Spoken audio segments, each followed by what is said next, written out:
veio a sacada desses grupos em que alguns começaram a ser destruídos pela própria natureza mesmo e outros começaram a se fortalecer.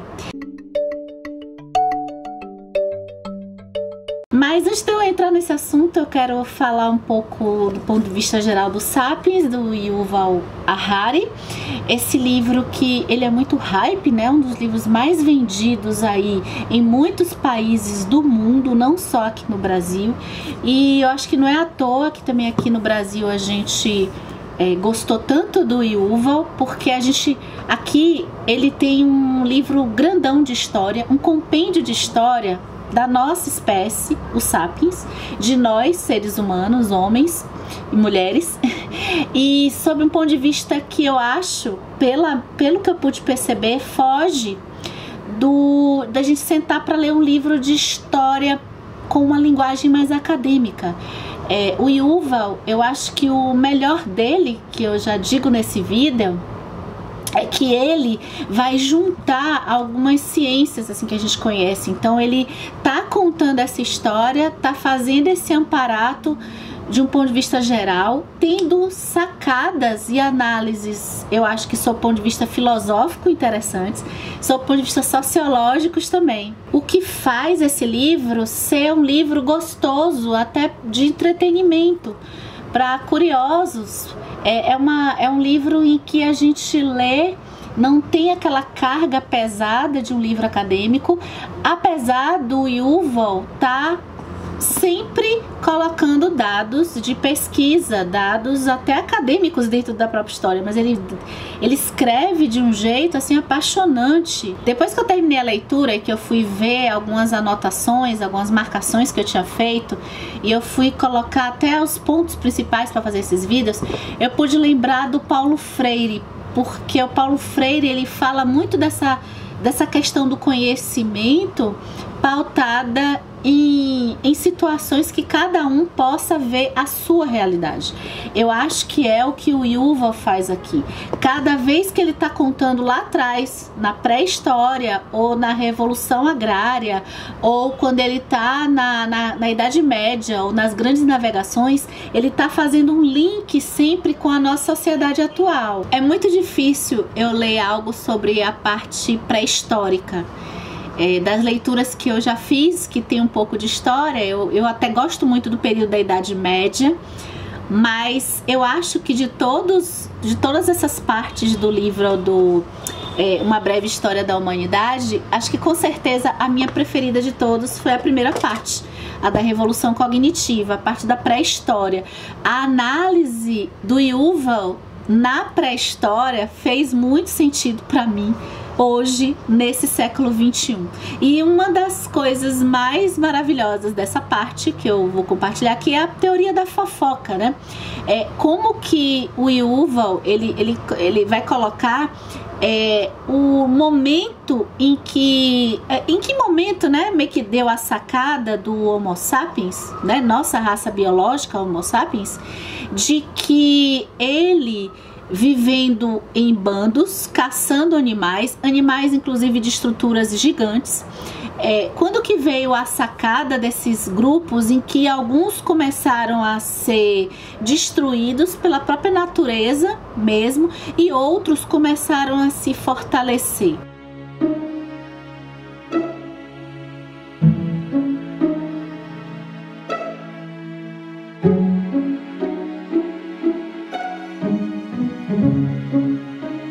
E aí, no momento que o Yuval vai tratar da questão da linguagem, a diferença da linguagem do ser humano para a linguagem dos demais animais e como que essa flexibilidade de linguagem proporcionou o homem e a mulher, para a gente não ficar aqui falando a generalização dos seres humanos como homem, né? Mas tá, deu para entender.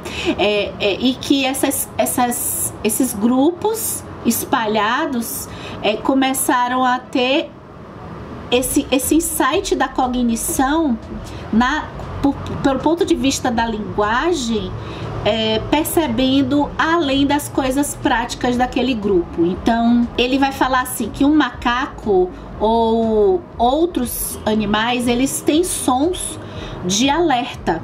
Eles têm sons, e a gente que tem animal em casa, a gente sabe que a gente se comunica. Eu tenho uma gatinha hoje, mas já tive cachorro também, e a gente sabe a diferença dos latidos, a diferença das expressões, a comunicação deles, né? E como que os animais, eles poderiam trazer sons para avisar, ó, perigo, vai embora. E os Homo sapiens, eles vão avançar nessa linguagem para além do, olha, perigo, vem gente aí. Ele cria sonoridades que depois vai culminar na língua, né, nas nossas linguagens, na forma de comunicação. Ele cria sonoridades mais amplas para não só avisar o perigo iminente. E aí vem a teoria da fofoca. Os Homo sapiens, eles começam alguns grupos, e ele fala que isso até é uma diferença dos neandertais, né? Que os neandertais acabam se extinguindo. Quando o sapiens, ele olha lugares fora do bando que eles estão, e que ele observa, ó, tem um grupo que tá ali naquele lado de lá, que é um grupo que teve uma inundação naquele lugar. Ora, isso é uma flexibilidade de linguagem que ele diz que o Yuval fala que nos outros animais não tem. Então, quando o sapiens começa a expandir a linguagem para fora do aqui agora, do presente, da emergência do seu bando, então a comunicação deixa de ser apenas para cortar alguma coisa, ou para comer, ou para essa coisa do estanque imediato da sobrevivência. Ele começa a ter uma visão do que está à sua volta. Então, falar que a fofoca de que o outro bando, aquele outro bando, ele não gosta do nosso bando, ele é inimigo do nosso bando. Então, naquele bando que está naquele lado de lá, teve uma inundação. Se teve uma inundação, eu já sei com o meu grupo aqui, na questão de observar o tempo, que se eu for para aquele lado de lá, eu posso sofrer inundação também. Eu já sei que se aquele bando, ele é um bando violento, se eu for para aquele lado de lá, o meu bando pode ser vítima desse outro bando.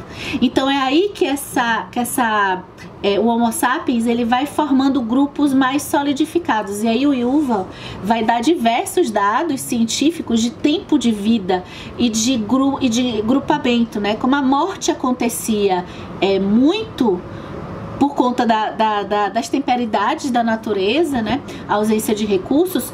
Esses grupos vão tendo uma longevidade maior. Saber o que acontece no vizinho traz prevenção de prever um ataque. É quando o Homo sapiens passa a ver o futuro.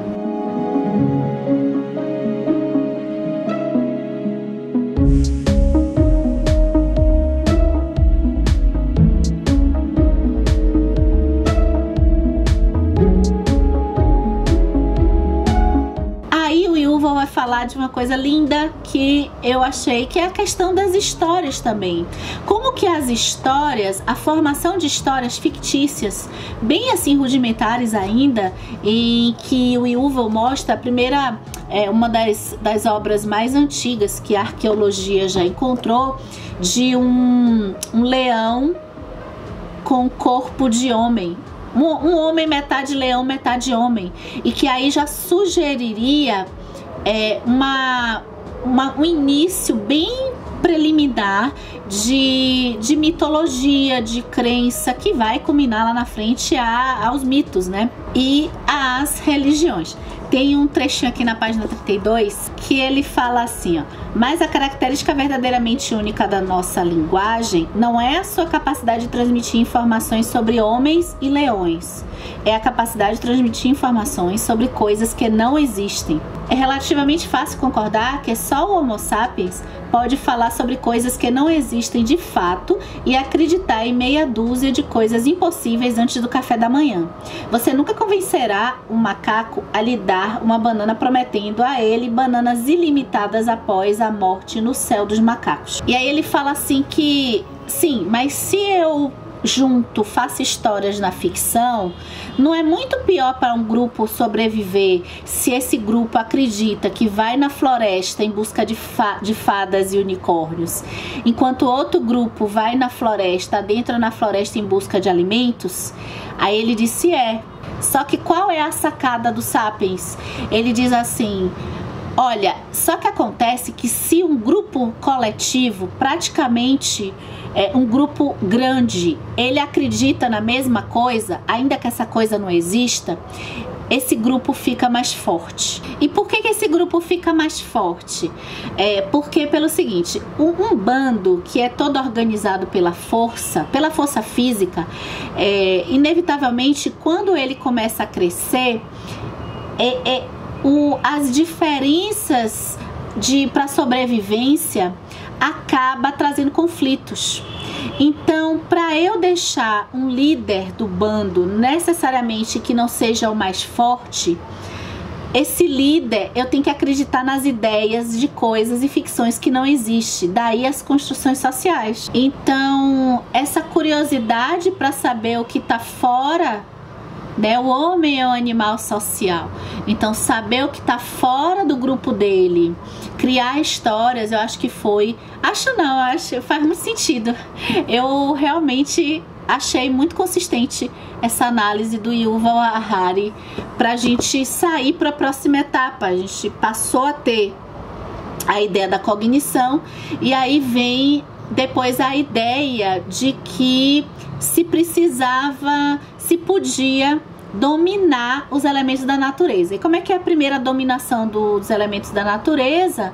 É o elemento da comida, né? Porque a gente sai da sociedade nômade para a sociedade agrícola. Essas histórias e mitos que o Homo sapiens já criava, e é muito difícil a gente imaginar leões, mamutes, peixes criando histórias fictícias entre eles.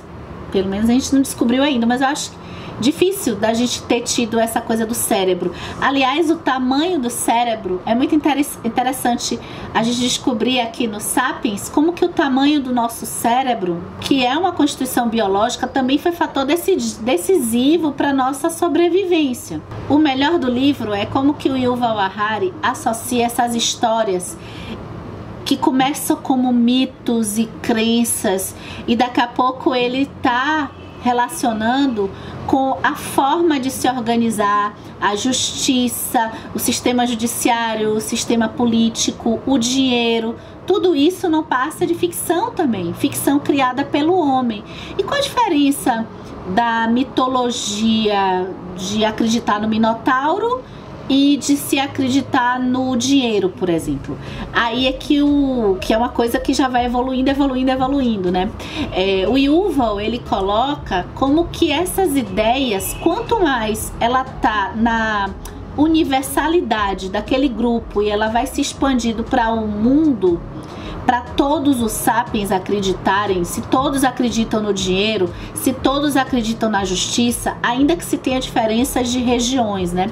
Mas quando se chega num lugar, se eu saio daqui para ir lá para a Índia, ainda que todo o sistema de lá seja diferente do que eu vivo aqui, todos acreditam nele lá e eu preciso conviver da forma que eles acreditam lá. Então eu passo a acreditar em como é lá. E toda essa sistemática mais material e prática é que diferencia esses mitos e ficções mais do que a gente vê que a gente chama de realidade, coisas mais palpáveis. Mas tudo foram construções criadas pelo Homo sapiens.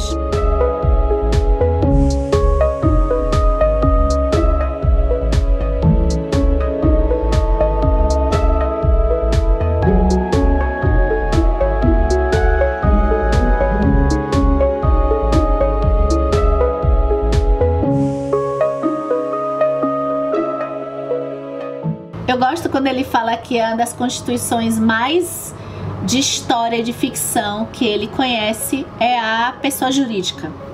Tem pessoa física, pessoa jurídica. Pessoa física sou eu, sou você. Pessoa jurídica, CCL.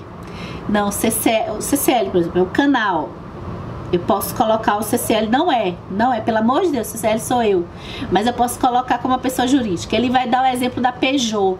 E aí eu me lembrei do 1984 do George Orwell.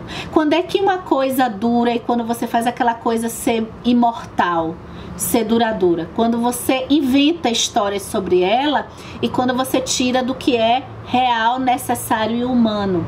Ele vai falar da Peugeot como exemplo porque ele coloca do ponto de vista assim, ó, se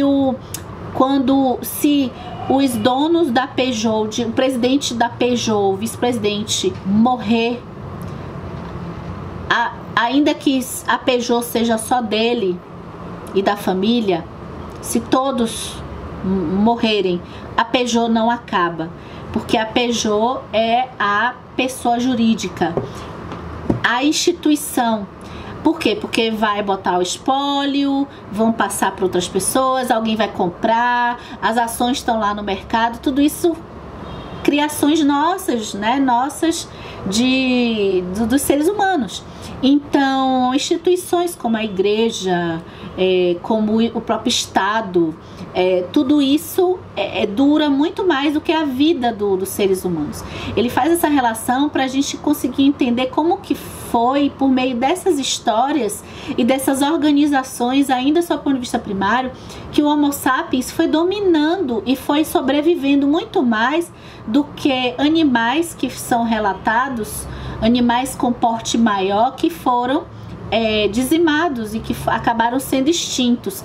E aí ele até fala, foi o Homo sapiens que extinguiu os animais, esses animais. Ele fala que na maioria das vezes não foi o Homo sapiens que extinguiu os animais, ele falando aqui da época da pré-história. E aí ele chega no conceito que eu amei, que é o conceito da mentira e da realidade imaginada. O que é a realidade imaginada? A mentira é aquilo que se inventa, tá? Mas se o homem criou a história do dinheiro, por exemplo, criou o dinheiro é o quê? Que o dinheiro existe? O dinheiro é necessário? Foi o homem que constituiu essa coisa da necessidade do dinheiro. Então, na prática, mesmo quando a gente tira tudo, o dinheiro não existe. Mas qual a diferença, então, da realidade criada, a justiça, a escola, para a mentira? Aí ele, fantástico, né? Ele diz assim, olha, a mentira é algo de que se um homem conta uma história e muitos, quando se vai ver realmente o que aconteceu e aquela história contada, a maioria das pessoas não vai acreditar, é uma mentira. E quando a realidade criada, na verdade, são histórias que são mentiras, né? Foi criações, mas que todos acreditam. Então, todos, assim, um grupo grande acredita. Então, quando eu digo assim, olha, a gente constitui as nossas leis e a gente disse, olha, matar é crime, tá lá no Código Penal. E tá lá num escrito, tudo isso criado por nós. Então, quando o cara diz assim, eu não matei. E aí, quando a gente vai ver, ele atirou, ele pegou a arma, ele pegou a faca e apertou a faca no peito do cara. Então, todos nós, por tudo que nós construímos de uma realidade criada, a gente identificou o que é matar. Matar é isso, pegar um objeto e tirar a vida de uma pessoa. Então a gente vê que na prática o cara mentiu. Por quê? Porque a gente sabe que apertar a faca no peito de alguém, a pessoa morrer, é assassinato. Ele matou.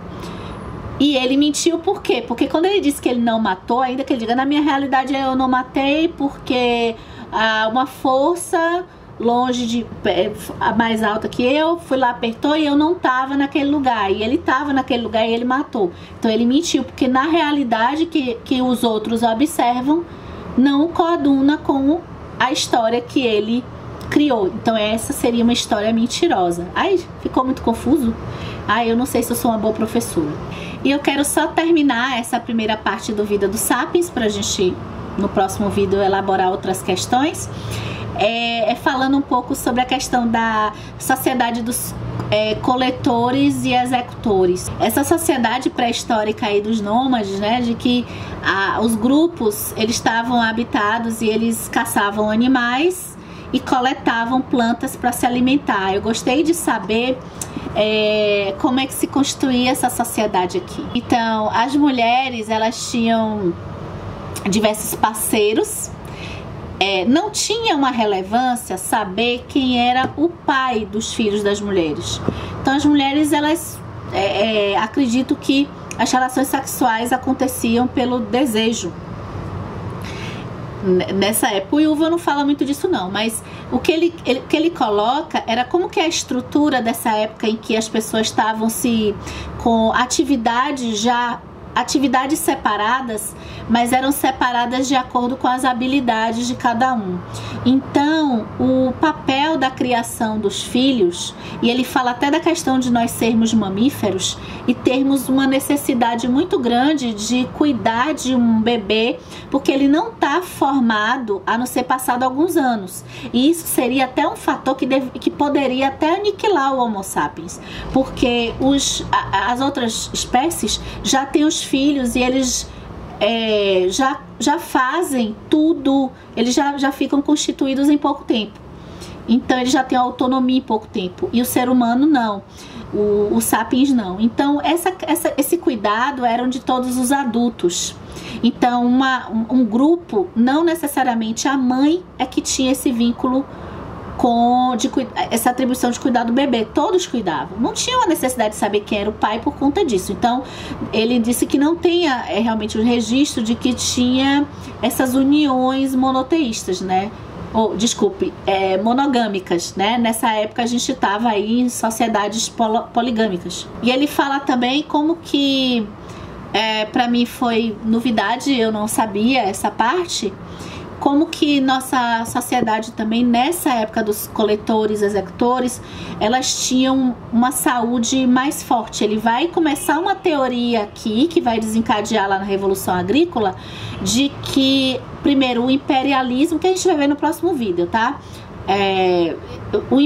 Assim como o imperialismo e a expansão de impérios e a exploração de povos foi determinante, muito relacionado à revolução tecnológica, à revolução científica. Então a gente não teria hoje tanto avanço nas áreas de saúde se não fosse essas explorações. Ele explica por que está tudo relacionado. Ele fala também como que ir para a sociedade agrícola, como que o período em que o sapiens fica em um território só. Eu estudei na escola que a partir daquele momento ele passa a viver mais, porque ele já não está sujeito às coisas da natureza, às situações que podem ter da natureza. Mas o Yuval deu outra interpretação que eu gostei até mais. Ao contrário, quando a dependência dos grupos passou a ser um local só, ele reduziu a quantidade de alimentação dele, ele restringiu mais. Então ele se alimentava do que tinha, ele ia de lugar a lugar. Então ele ia desde a proteína animal, as plantas também, e a diversidade disso. E quando ele ficou em um lugar só, ele ficou mais restrito a plantas. E também ele fala até os alimentos que os seres humanos comiam. Então eles começaram a chegar doenças que antes não chegaram.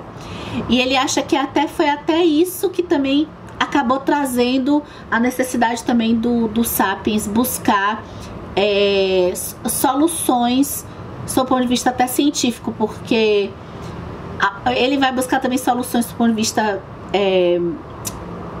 simbólico, assim, de crenças, né, de adorações e tal, mas ele fala que tem a relação científica também. Bem, é isso, e até o próximo vídeo.